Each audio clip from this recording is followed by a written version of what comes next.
to worship, to remember, and to hope, and to sing praises, to celebrate the magnificent victory of life over death, hope beyond despair, faith beyond doubt, of life beyond death. We have come here to be reminded of an ever-renewing world around us. Even as we look and feel and hear all around us everywhere on this day, life trembles and then triumphs. Let us remember the great stories, the great God's loving humanity and sending deliverance and freedom unto the people. Let us celebrate this almighty season of new life. Springtime come again. Welcome to the great celebration of life. Whoever you are and wherever you are on your life's journey, you are welcome to accompany us. To start off, I want you to think about what your favorite thing in the whole world is to do. If you could do anything, what's your favorite thing to do? We have to think about this. Do you have any favorite things that you like to do? Go to the beach, go to the mountains, ride your bike, that kind of stuff. Well, sometimes favorite things to do are, I'll tell you about my favorite thing to do. When I was 9 years old, I used to ride my bike around the neighborhood, but I wanted to ride my bike to school, and I wanted to ride my bike to the baseball field, but my parents wouldn't let me because there were cars and other things on the road, and they said I was too young. And I was only 9, and so I said, well, someday I'll be old enough to ride my bike to the baseball field and old enough to ride my bike to school. And I said, when will I be able to do that? And they said, when you're 11. And I said, that's a year and a half. And they said, yeah. And I said, that's a long time. I said, well, you'll have to wait. So I waited, and I rode my bike around the neighborhood.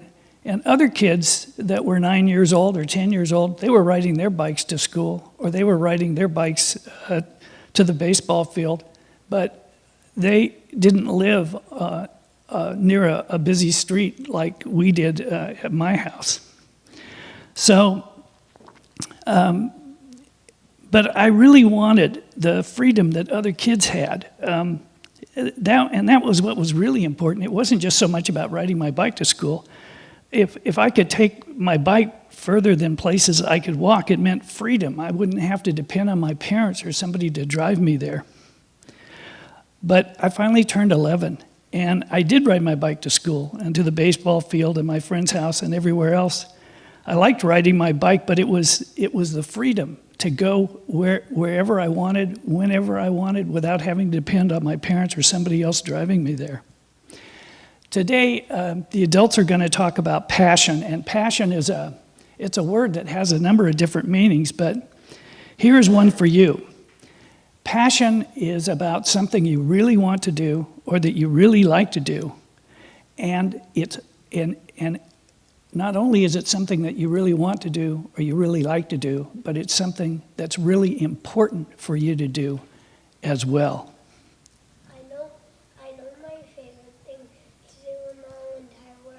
What's that?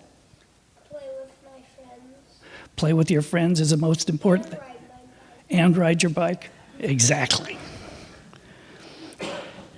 But for me, what was important was not only being able to ride my bike, but it was the ability to be free to travel on my own to school and other things. So this for me was passion, because it was something that I liked to do, but it was also something that was important to do, because it gave me freedom. And that, to me, was a type of passion. One of my favorite subjects, which is the subject of passion. I've always had a special relationship with that word and with that concept as far back as when I was a teenager, when I first espoused the intensity of my fundamentalist religion I have been apparently predisposed toward being passionate. And even as a musician and singer, though I was never very good at singing or playing, people would say, "I like it because you're so passionate when you do it."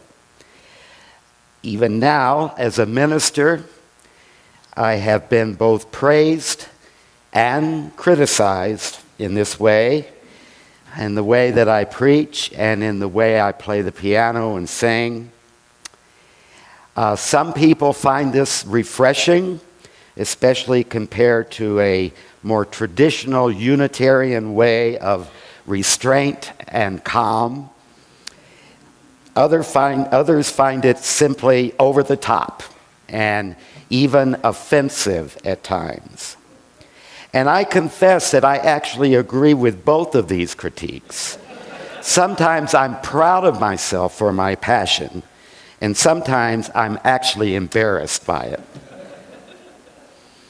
Actually, passion is not a popular subject among Unitarian Universalists. We remember the arguments that the Greeks made about this, about what they called the passions. And those passions have consistently got bad airplay over our history. But this may be a good time of year to think about passion. On the Christian calendar, we are about to enter what they call Passion Week. And this refers to the events which occurred in the week prior to Jesus' death. And according to the mythology, it begins on next Sunday, which is Palm Sunday, and goes throughout the week until Easter.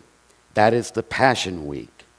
Palm Sunday is the day in which Jesus entered into Jerusalem on a donkey, and the disciples and others were screaming Hosanna and praise to God and hallelujah as they waved their palm branches. And you must remember that at that particular time, Jesus was thought of as being the one who would deliver the Jewish people from their Roman oppressors. So they welcomed him in the town as a deliverer, and they were passionate about that welcome because he was appearing in the center of their world, which was the city of Jerusalem. This week is called the Passion Week for another reason. The original Latin word for passion is passus. And believe it or not, passus means suffering. Passus means suffering, as in the suffering or agony of a martyr. This is the suffering week of the man called Jesus. This is the week preceding the onslaught of death itself, a very forbidding subject. Nobody wants to think about one's imminent death. But there's actually much more to that word, passion. It's interesting to see that Webster gives at least 6 different definitions. The one most people think about concerns human emotions, as in his ruling passion is greed. In the plural, passions sometimes refer to the emotions, any or all of them, as distinguished from reason, and especially intense, driving, overpowering feelings, as the artist was driven to paint by a passion beyond his control. The word can specifically refer to outbreaks of anger. But the next definition speaks of something very different. That is, passion is something like an ardent affection. Love is one of Webster's synonyms for passion. And of course, there's sexual desire, which is passion. Another synonym is lust. Finally, the word passion can be, and this is what the dictionary says, the state or capacity of being acted upon by external agents or forces. External forces.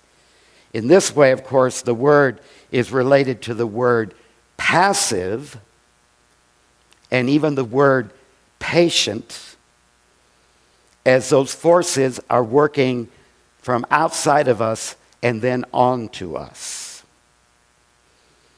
It's worth noting that that definition, that something acts upon us as from some outside or external force or agent. Philosophers throughout history have talked about the war between the passions and reason. They are enemies, we have been told. For though we have control over our reason, we sometimes do not have control over our passions. Well, you all know that I am a passionate person. I tend to do things with passion, everything. I know that, for one thing, because my Sicilian godfather, yes, I had a Sicilian godfather, and he was also my namesake, my Uncle Tom Scalia. Yes, Scalia. Uncle Tom was a very passionate person. He was the only person in my family that I know of who was a musician. He played the mandolin, and you perhaps have heard Sicilian music. It features the mandolin very much.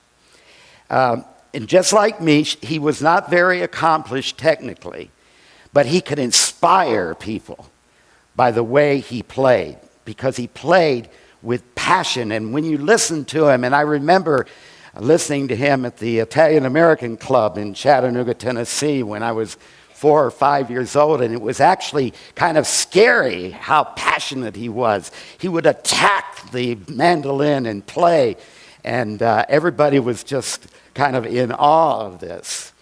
Even though he played lots of mistakes, nobody cared because he was really getting into it, which is another synonym for passion. And that's interesting that you can feel the passion from someone else. You can feel someone's passion, and I'm sure you have memories of that in your own life, of feeling how someone was able to inspire you in one way or another. It was something when my Uncle Tom played that went beyond the moment and into some other realm, not entirely understandable or quantifiable. And isn't that interesting that you can feel not only your own passion, but you can feel the passion from someone else? Just think about that. You can actually transmit your passion from one person to another. You can radiate passion. You can disseminate passion to other people. And we end up sharing our passions in lots of ways, and that's a good thing, I think. But it always comes something of a shock to me to think about my inherited passion, which I love to share, and yet to remember that somewhere along the line it has something to do with suffering, which is the root Latin word for passion. Maybe you know what I'm saying from your own life and your own life story. And what I mean to say is that the very thing which makes my life interesting and possesses that kind of gusto has often turned out to be the same thing which brings me suffering, sometimes great suffering, and even sorrow. And so we're speaking of tragedy, the brokenness, the pain of the human condition, And this harkens back to that original meaning. The passion of Jesus comes from the mythology which speaks to the suffering of all humanity.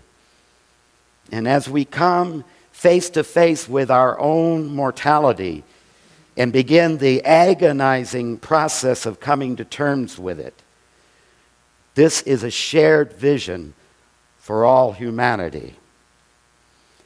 Another part of my background that was passionate was being involved with the black church experience here in the South and in the North in America. And if you ever want to see passion exhibited, go to a good black gospel church and you'll see lots of passion there. And that experience is certainly something that is shared.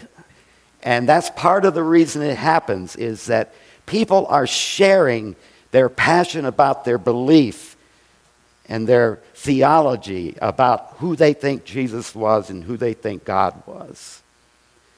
And they're not only sharing that about the victory that they find in their religion, they're sharing it because of the suffering that is inherently part of the basic Christian theology. And it's no accident that the blues, as an art form, as a form of music, comes out of that experience from African Americans in this country.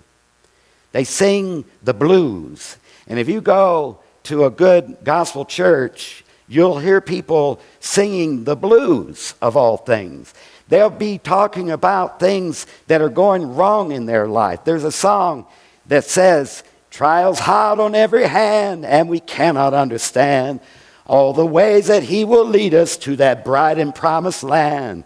But we'll suffer till we die, and we'll look into the sky, and we'll understand it better by and by." They're singing the blues. They're singing about all the stuff that's gone wrong in their lives. And of all the groups of people I know, the African Americans have a right to sing the blues. It goes back to their heritage of their very first beginning of life here in America. The blues talk about the suffering of the people. And the blues are, and this is so interesting to me, the blues are a way of connecting with the suffering of the people, of communicating, and even more plainly, they are a way of being together in their pain. Mahatma Gandhi said that suffering is the badge of the human race, that which identifies us. And that's why the blues are so universal. If you can hear them, if you listen to them, because tragedy is universal. If you can see it, in the passion and the glory. Poet Susan Griffith wrote these words about her friend. She said, "I feel her pain, and my own pain comes into me, and my own pain grows large, and I grasp this pain in my hands, and I open my mouth to this pain, and I taste it, and I know it, and I know why she nevertheless goes on living." Pain may be a primary source of that human bond which we know and we feel. And lo and behold, we even have a perfect word. It's called compassion,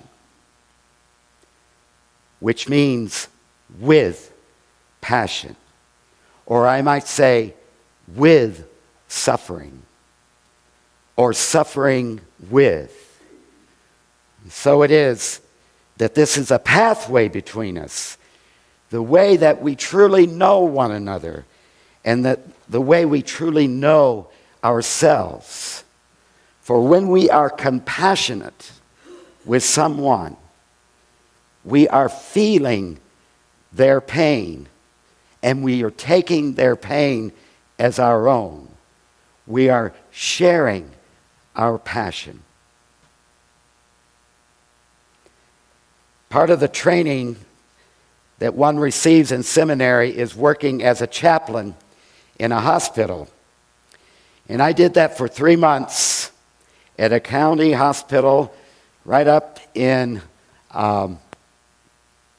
Martinez, which is in the Bay Area above San Francisco and above Oakland.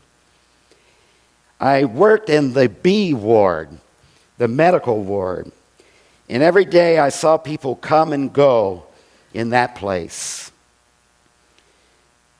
And it's true in so many places in the world, there was much suffering there. And because it was a county hospital, most of the patients there were from a kind of lower economic status in our society. And they were poor people in poor health.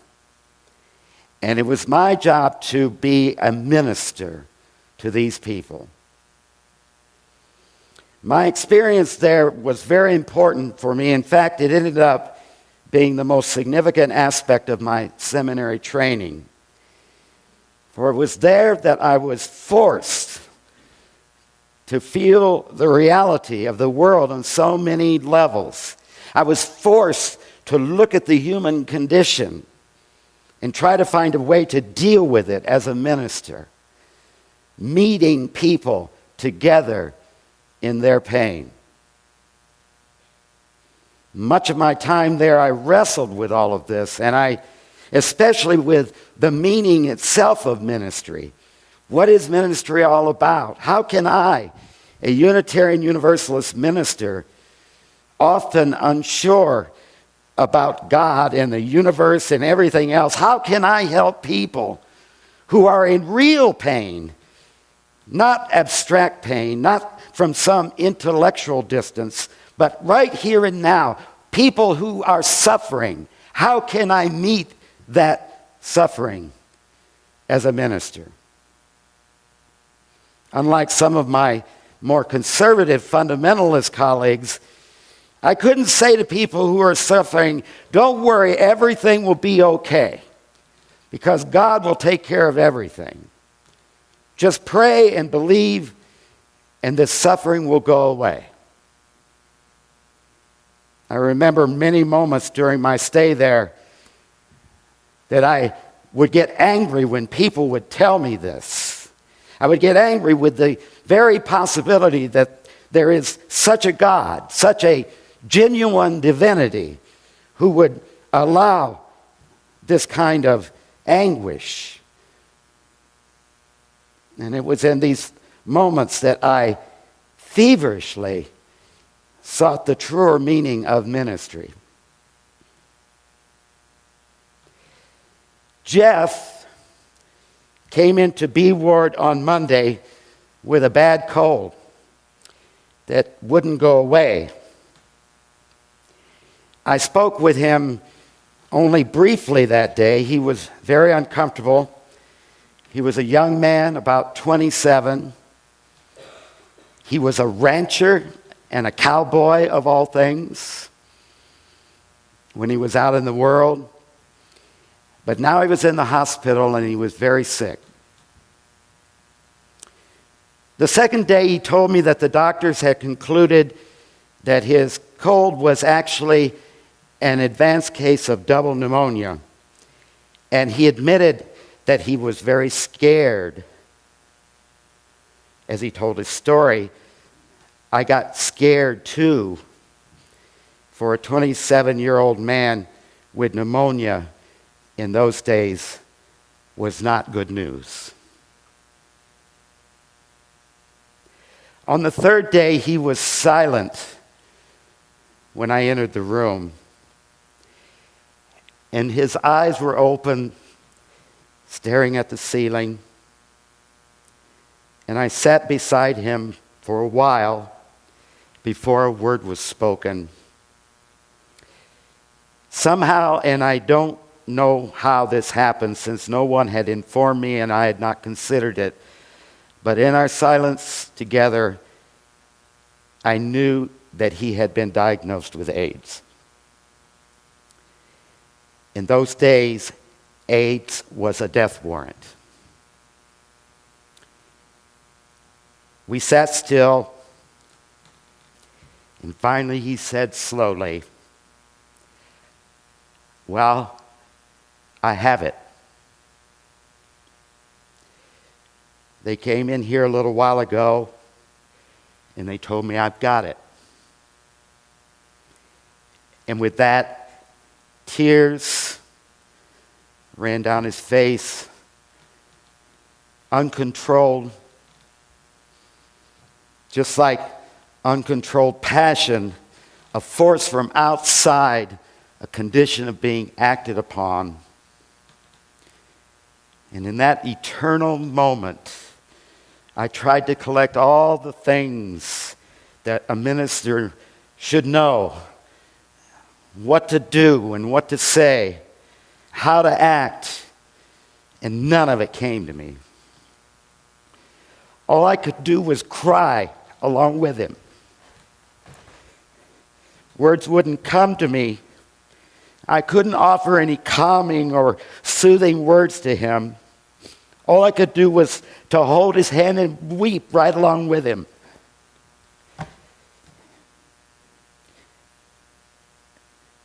And let me tell you something, folks. I wasn't crying for that young man that day.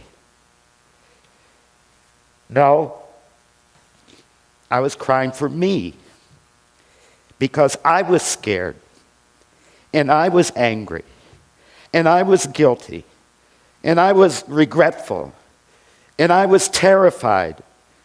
For in my most dreaded dreams and 10,000 nightmares, I too have seen those white-coated antiseptic doctors standing above my bed, bringing me the sentence, "I'm sorry, Thomas, but you've got it. You've got it. The wild-eyed wheel of fortune has landed on your slot, and you've got it. God is angry with you, and you deserve everything you're going to get." And I heard those voices plead in my own mind over and over again, and I've heard the judgment which comes down upon that young cowboy, Jeff, that day. And I knew his passion, his suffering.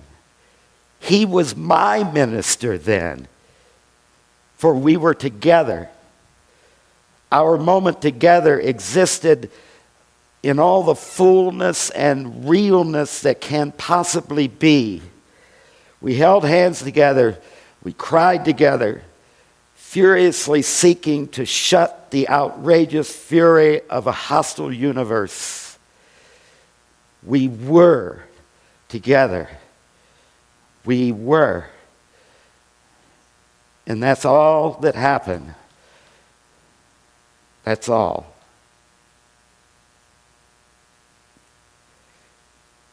And that's sometimes all there is to do. It's holding hands, weeping together. It is so simple, really, the passion and the glory.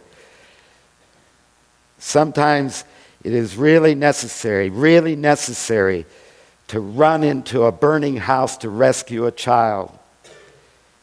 Sometimes we must let our passions carry us that far. But far more often, passion takes our hand and places our hands in the hands of our neighbors, those all around us. More often, passion causes us to listen to the stories of loneliness and despair and fear. It happens all the time The real passion makes us witnesses who begin with the willingness to weep with those who weep, to laugh with those who laugh, and to grow silent with those who grow silent. But the passion story commends us at first toward the dark. We must confront the terror and the mystery and the unknown. And even now, the great clouds of war are all over the world. And there is great hostility and great violence. And the damage is there. The suffering is there. The inflicted agony is there. And this is the hard part.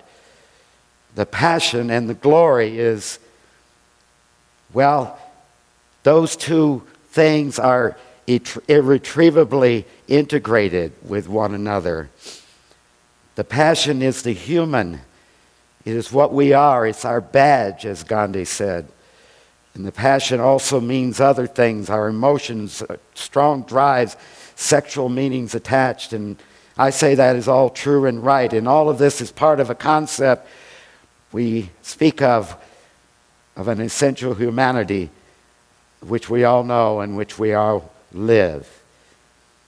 We live with passion and we die with passion. It is from that well which springs our very life, our very energy for living and for loving and for giving. When Winnie the Pooh was stuck in the doorway of Rabbit's house, he was stuck so tightly that he couldn't even sigh. And a tear rolled down his cheek, and he made a request. "Would you be so kind," he asked, "as to read a sustaining book such as would help and comfort a wedged bear in great tightness?"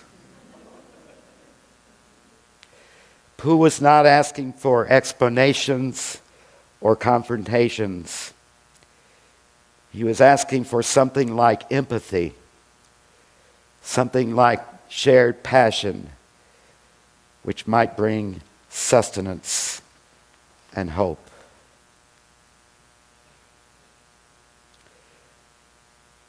With eyes full of apprehension, with eyes full of expectation, we gain the experience to take away the veil that covers the hidden potential of humanity. Eyes to see the flowers breaking the concrete cracks in the street. Ears to hear a word of forgiveness muted by hatred and hostility. Hands to feel a new life under the cover of death and destruction. The mystery of life reveals itself in an ongoing encounter between us all.